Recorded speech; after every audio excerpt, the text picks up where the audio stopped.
Reverend Fred Shuttleworth always had the fire to motivate people.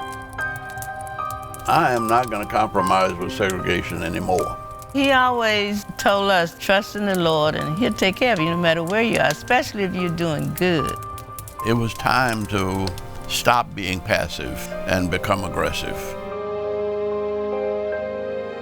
That is something that I've taken away from Reverend Fred Shuttlesworth, to never be idle when you see a form of injustice, to speak up, speak out, speak on behalf of racial equity.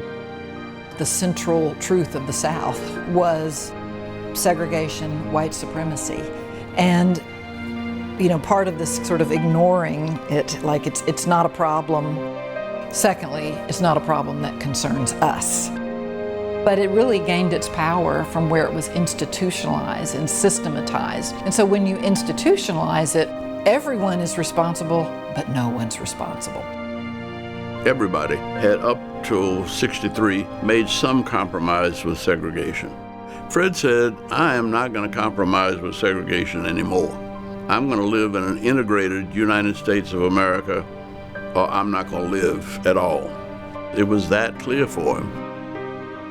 Reverend Shuttlesworth was able to see very clearly that the message of Jesus was a message for people to be engaged in our lives. We don't vote with one part of our lives and then have a separate part of our lives. We live with the church. It's one life.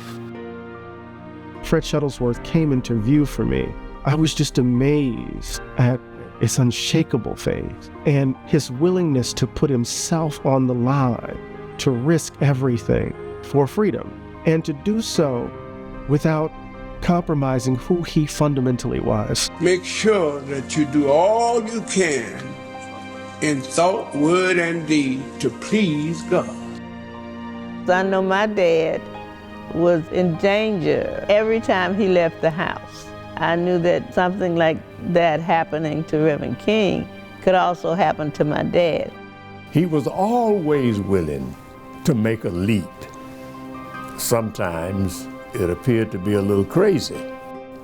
What was thought to be crazy turned out to be courage, wisdom, and necessary witness.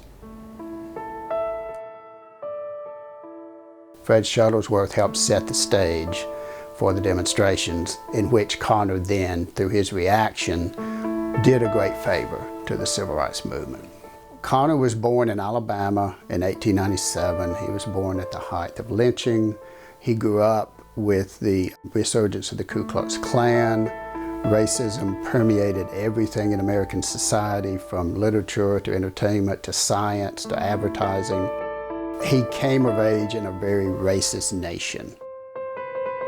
We had been on a march uptown, came back. Bull Connor was sitting in a tank right on the corner across from 16th Street Baptist Church. He got out of the tank. The damn Shuttlesworth, get him! Get him! And the firemen were already there, shot him down. In giving the media these images of police dogs attacking demonstrators, fire hoses knocking down children, Connor helped to bring about the Civil Rights Act of '64. I think of Shuttlesworth as sort of the hero's hero.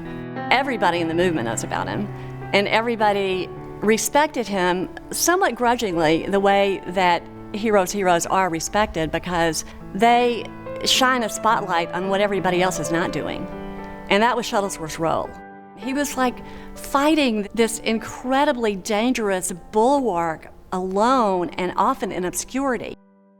Progress is elusive, and every generation has to fight to hold on to the progress that we've made and to advance it. And what you see are states across this nation enacting voting laws that make it harder for certain people to vote. As all these victories that we thought were won are being systematically dismantled by the courts, which were instrumental in gaining civil rights in the first place. I'm not seeing a lot of people who are willing to, risk their bodies and their livelihoods in order to make a change. He gives us a sense of what it means to think about movements, to think about the struggle for civil rights close to the ground. But he is an example. of what it means to be courageous and faithful in the face of evil. And Lord, my God, we need examples in these days of just that. When you're talking about Reverend Shuttlesworth, you're talking about one of the all-time greats, the ultimate examples of activist contrast to King, and King's role is the orator. Shuttlesworth felt his role was to be the battlefield general, and his leadership style, given how God had kept him alive and protected him, that he would never ask anyone to do something he wouldn't he himself do.